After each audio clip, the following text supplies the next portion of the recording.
कार्यक्रम में 4 ऐसी बड़ी खबरें रहेंगी जिन पर हम बात करेंगे, विस्तार से उनको जानकारी करेंगे। दरअसल बिहार में अब भाईजान क्या करने वाले हैं, ये एक बड़ी स्टोरी रहने वाली है। इसके अलावा एक बड़ी दूसरी स्टोरी जो हमारी रहेगी वो आरजेडी की बैठक को लेकर होगी कि आरजेडी की बैठक में चुनावी रणनीति किस प्रकार तय की गई है। ये मेरे आप दोनों तरफ देख रहे हैं, ये स्टोरीज वो रहने वाली है। सबसे पहली स्टोरी भाईजान को लेकर असदुद्दीन ओवैसी ने अब लालू प्रसाद यादव को चिट्ठी लिखी है। हालांकि अभी तक कोई जवाब नहीं मिला उनको चिट्ठी को लेकर, लेकिन असदुद्दीन ओवैसी ने ये कहा है चिट्ठी में कि भाई आप हमें महागठबंधन में शामिल कर लीजिए ताकि सेकुलर वोटों का बंटवारा ना हो पाए, ताकि इसका फायदा बाकी दल ना ले पाए। इसको लेकर अब ये चिट्ठी लिखी गई है। हालांकि फैसला क्या होता है, क्या लालू प्रसाद यादव इस पर अपनी मंजूरी लगाते हैं, ये देखना काफी दिलचस्प और महत्वपूर्ण होगा। दूसरी बड़ी खबर, आरजेडी की बैठक में चुनावी रणनीति को लेकर चर्चा की गई। दरअसल आरजेडी की कार्यकारिणी की बैठक हुई, इसमें चुनावी रणनीति को लेकर मंथन किया गया, तमाम पार्टी कार्यकर्ताओं को संदेश देने का प्रयास किया गया और इसमें आने वाली रणनीति पर चर्चा की गई। इसमें मुद्दे भी तय किए गए, उनको फाइनल भी किया गया कि आने वाले विधानसभा चुनाव में लोगों के बीच अगर पार्टी उतरेगी, आरजेडी के नेता उतरेंगे, कार्यकर्ता उतरेंगे, तो कौन कौन से बड़े मुद्दों के साथ वो उतरेंगे, उनको फाइनल किया गया। और उसी के तहत ये जो मीटिंग थी, ये जो बैठक थी आरजेडी की, वो कई मायनों में खास और अहम हो जाती है। तीसरी बड़ी खबर, महाराष्ट्र में चल रहे भाषा विवाद और सियासत को लेकर। दरअसल महाराष्ट्र में भाषा का विवाद अभी तूल पकड़ता नजर आ रहा है, ये कहीं से कहीं तक भी थमता नजर नहीं आ रहा है। अब इसको लेकर तमाम तरह की प्रतिक्रियाएं भी सामने आई हैं। एक तरफ आदित्य ठाकरे मनसे का यानी एमएनएस का बचाव करते हुए, कार्यकर्ताओं का बचाव करते हुए नजर आ रहे हैं, वो इसे आपसी कॉन्फ्लिक्ट बता रहे हैं, लड़ाई बता रहे हैं। तो दूसरी तरफ नीतीश राणे बीजेपी के नेता महाराष्ट्र में, वो ये कह रहे हैं कि भाई इतनी हिम्मत है क्या कार्यकर्ताओं में, मनसे के कार्यकर्ताओं में या नेताओं में, कि वो टोपी और दाढ़ी वालों से पूछ ले। उन्होंने मोहम्मद अली रोड का भी नाम लिया। उन्होंने बताया कि क्या नाल बाजार में जाकर पूछ सकते हैं कि आपको मराठी आती है या नहीं आती है। आपको बताएं कि इससे बीते दिनों ही, कुछ दिनों पहले वीडियो वायरल हुआ था। इसको लेकर लगातार अब सियासत और सियासी प्रक्रियाएं भी सामने आ रही हैं। चौथी और आखिरी बड़ी खबर होगी बाढ़ की। बाढ़ से तबाह मंडी, लेकिन सांसद की गैर हाजिरी को लेकर अब कई तरह के सवाल जो है वो खड़े हो रहे हैं। लोगों का भी कहना और लगातार विपक्ष ये कह रहा है कि भाई स्थानीय सांसद होने के नाते कंगना रनौत बाढ़ प्रभावित या फिर आपदा प्रभावित क्षेत्रों में दौरा करने के लिए भी नहीं गई हैं, वहां पर लोगों से मुलाकात करने के लिए भी नहीं पहुंच रही हैं, बल्कि सबसे बड़ी जिम्मेदारी उनकी ये बनती है कि वो वहां पर पीड़ितों से मुलाकात करें, वो जरा बाढ़ प्रभावित क्षेत्रों में जाए, आपदा प्रभावित क्षेत्रों में जाए, उन जिलों में जाए, क्योंकि वो मंडी का जो मंजर है वो तबाही का मंजर है। और इसको लेकर जिस तरीके से वहां पर सांसद कंगना रनौत और उनको लेकर अब विपक्ष जो है वो हमलावर है, ना केवल विपक्ष बल्कि तमाम उन्हीं के पार्टी के लोग अब उन्हें घेरने लग गए हैं। सबसे पहले बात कर लेते हैं 2020 के विधानसभा चुनाव और 2024 के लोकसभा चुनाव के दरमियान भी असदुद्दीन ओवैसी की पार्टी ने बिहार में महागठबंधन और इंडिया गठबंधन में शामिल होने की मंशा जाहिर की थी।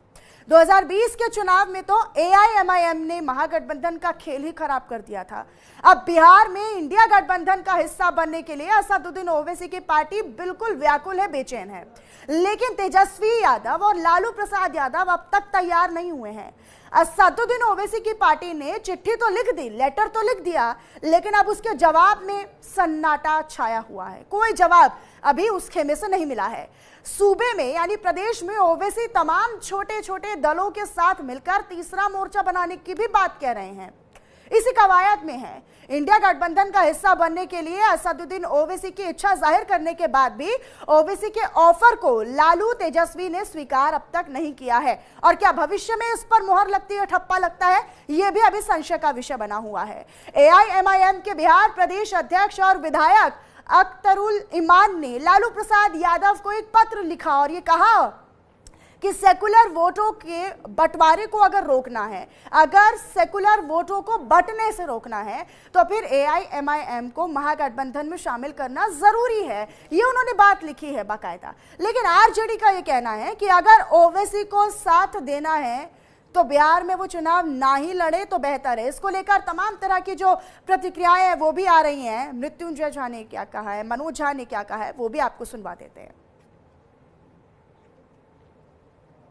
देखिए, मैं एक ही बात कहूंगा, ओवैसी साहब मूलतः में उनका बेस हैदराबाद में है।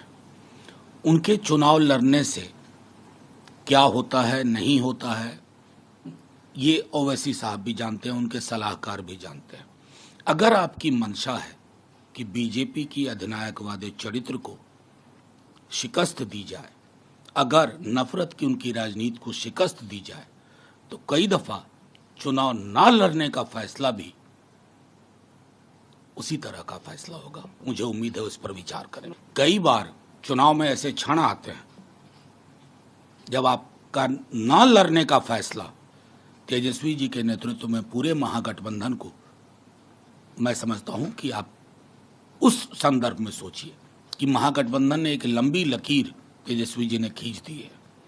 इस लकीर को समझते हुए मैं आग्रह करूंगा माननीय ओवैसी साहब, ये चुनाव बहुत महत्वपूर्ण है, देश की राजनीति को भी निर्धारित करेगा। AIMIM का जो ट्रैक रिकॉर्ड रहा है वो ये बताता है कि उन्होंने बीजेपी की बी टीम बनकर के काम किया है, बीजेपी को फायदा पहुंचाने के लिए काम किया है। इस बार कहीं कोई झांसे में आने वाले नहीं हैं और जिनको भी ये चिंता है सांप्रदायिक शक्तियों को रोकने की, वो सीधे तौर पर देख रहे हैं तेजस्वी यादव जी के नाम का बिहार में सुनामी है, इसमें कोई बाधा डालना चाहेगा। इस बार जनता उनके भ्रम में नहीं आएगी, कोई मुगालते में ना रहे। बाकी निर्णय तो आदरणीय लालू प्रसाद जी श्री तेजस्वी यादव जी को लेना है, लेकिन किसी का अगर ट्रैक रिकॉर्ड ये रहा है कि वो बीजेपी के लिए काम करते हैं, बीजेपी को फायदा पहुंचाते हैं, तो इस पर तो बहुत सोचना होगा। और ये सब जो हो रहा है, बयान दिया जा रहा है और बयान बदला जा रहा है, इसी से पता चलता है कहीं ना कहीं स्क्रिप्ट कहीं और से लिखा जा रहा है।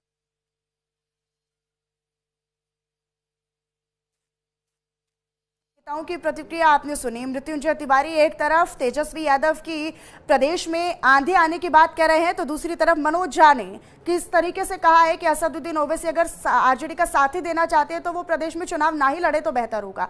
बहरहाल आगे बढ़ लेते हैं। तो महागठबंधन में आने के लिए भाईजान किस कदर बेताब हैं, उन्होंने महागठबंधन में शामिल करने की अपनी अपील की है। और साथ ही साथ आप देखिए कि एक तरफ चिट्ठी में दरअसल सेक्युलर वोटों का बिखराव रोकने के तर्क उन्होंने इस चिट्ठी में दिए हैं, ये आप देखिए और इन ग्राफिक्स के जरिए आपको समझा रहे हैं। एक साथ चुनाव लड़ेंगे तो बिहार में महागठबंधन की सरकार बनाने का दावा उन्होंने इस चिट्ठी में लिखा है। तो वहीं कांग्रेस और गठबंधन के दूसरे दलों को भी AIMIM की ओर से चिट्ठी लिख दी गई है, यानी सबको साथ लेने की कवायद, लेकिन सबके साथ शामिल होने की कवायद असदुद्दीन ओवैसी कह रहे हैं। एक तरफ वो लालू प्रसाद यादव को चिट्ठी लिख रहे हैं और MIM की ओर से दरअसल बाकी गठबंधन के दूसरे दल जो हैं, चाहे कांग्रेस की बात कर ले या अन्य दलों की बात कर ले, उन्हें भी चिट्ठी लिखी गई और सबसे एक अपील की गई है कि मिलकर अगर चुनाव लड़ेंगे तो माई फैक्टर यानी कि मुस्लिम यादव फैक्टर और साथ ही साथ जो वोटों का सेकुलर वोटों का बंटवारा है वो नहीं होगा। तो निश्चित तौर पर उन्होंने चिट्ठी लिखी है, लेकिन इस चिट्ठी का उन्हें जवाब अभी तक नहीं मिला है। असदुद्दीन ओवैसी बेहद ज्यादा बेचैन है। फिलहाल 2020 में भी उन्होंने विधानसभा चुनाव लड़ा था, जिसमें 5 सीमांचल की 5 सीटों पर उन्होंने जीत दर्ज की थी। हालांकि उनमें से 4 बाद में आरजेडी के खेमे में आ गए थे। लेकिन आप ये समझिए कि 24 में से सीमांचल की कुल 24 में से 20 सीटों पर अपने पहले ही 2020 में अपने उम्मीदवार उतारने वाले असदुद्दीन ओवैसी इस बार भी हालांकि पहले ही वो अपने 2 प्रत्याशियों का ऐलान कर चुके हैं।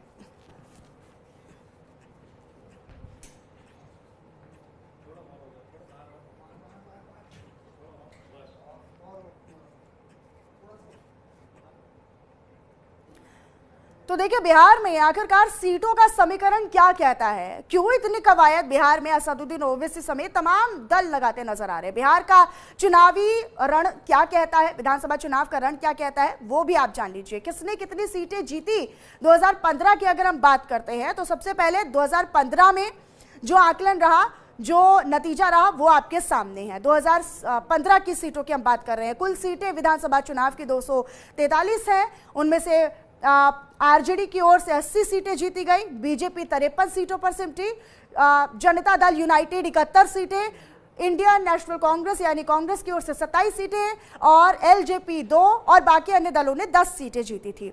तो ये था 2015 का विधानसभा चुनाव का समीकरण।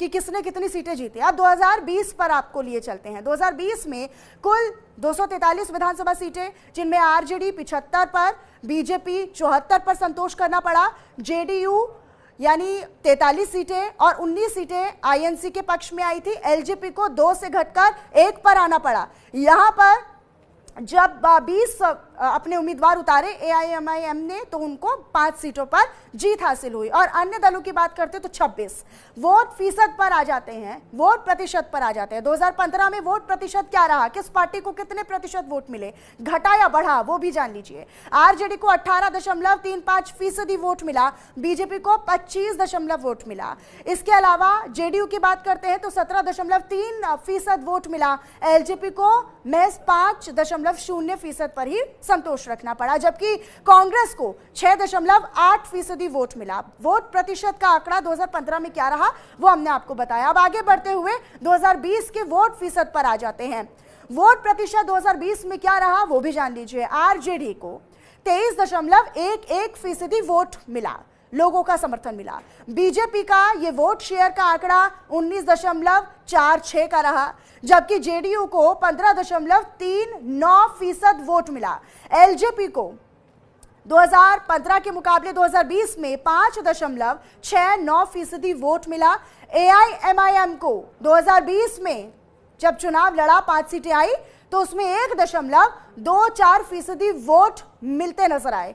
कांग्रेस की बात कर लेते हैं, आईएनसी की बात कर ले तो यहां पर 9.48% वोट का जो आंकड़ा रहा, फीसदी का आंकड़ा रहा, वो कांग्रेस के पक्ष में गया। तो बिहार में मुस्लिम बहुल सीटें कौन कौन सी हैं वो भी जान लीजिए कि मुस्लिम बहुल सीट कौन सी है और क्यों इसे माई फैक्टर के साथ जोड़कर देखा जा रहा है। दरभंगा 22%, सीतामढ़ी में 22%, पश्चिमी चंपारण की बात करें तो 22%। आप ध्यान से सुनिएगा और ये बाकायदा आपको मैप के जरिए पूरा आकलन करके भी बता रहे हैं। पूर्णिया में 38%, अररिया में 43%, कटिहार में 44%, किशनगंज में 68%।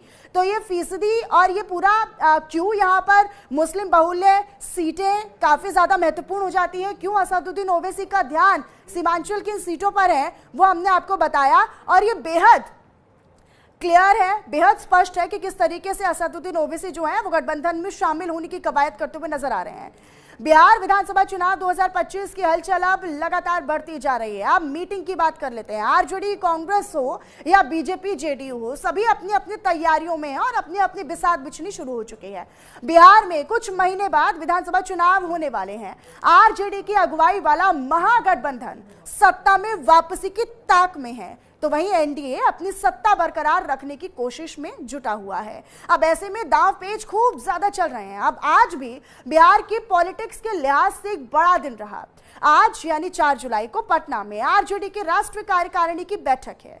अब इस बैठक की अध्यक्षता आरजेडी सुप्रीमो लालू प्रसाद यादव ने की है। तो वहीं ओवैसी की पार्टी एआईएमआईएम ने महागठबंधन में शामिल होने की इच्छा जाहिर की और लालू प्रसाद यादव को चिट्ठी लिखकर यह कहा है कि साथ लड़ने से ही सेकुलर वोटों का बंटवारा रुक पाएगा। बिहार विधानसभा चुनाव 2025 की हलचल जो है वो तेज हो चुकी है। अब आप ग्राफिक्स के जरिए इसे और आसान भाषा में समझिए कि आरजेडी, कांग्रेस और बीजेपी, जेडीयू सभी दल जो हैं वो अपनी अपनी जमीनी तैयारियों में अब जुट चुके हैं। यहीं से बिसात और यहीं से मुद्दे उठाने अब शुरू कर चुके हैं तमाम दल और तमाम पार्टी, तमाम नेता। आगे बढ़ लेते हैं। अब आपको बताया जाए, पटना में आरजेडी और कांग्रेस की अहम बैठक आज रही और इसकी अध्यक्षता दरअसल खुद लालू प्रसाद यादव ने की। इस बैठक में नेता कार्यकर्ताओं को पार्टी ने संदेश देने का काम किया कि वो कार्यकर्ताओं को, नेताओं को साथ लेकर चलने वाली पार्टी है। तो तेजस्वी ओवैसी साथ एनडीए की बढ़ेंगी मुश्किलें। दरअसल महागठबंधन के साथ मिलकर चुनाव लड़ेगी एआईएमआईएम, यह अब भी फिलहाल तो एक संशय बना हुआ है, एक प्रश्न चिन्ह खड़ा हुआ है, क्योंकि लालू और तेजस्वी की ओर से अभी तक इस पर कोई भी बयान या किसी भी प्रकार की कोई सहमति नहीं आया।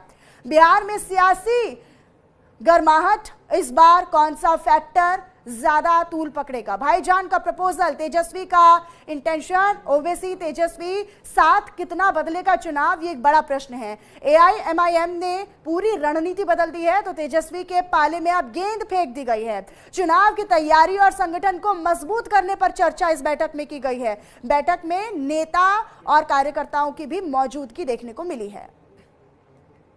आगे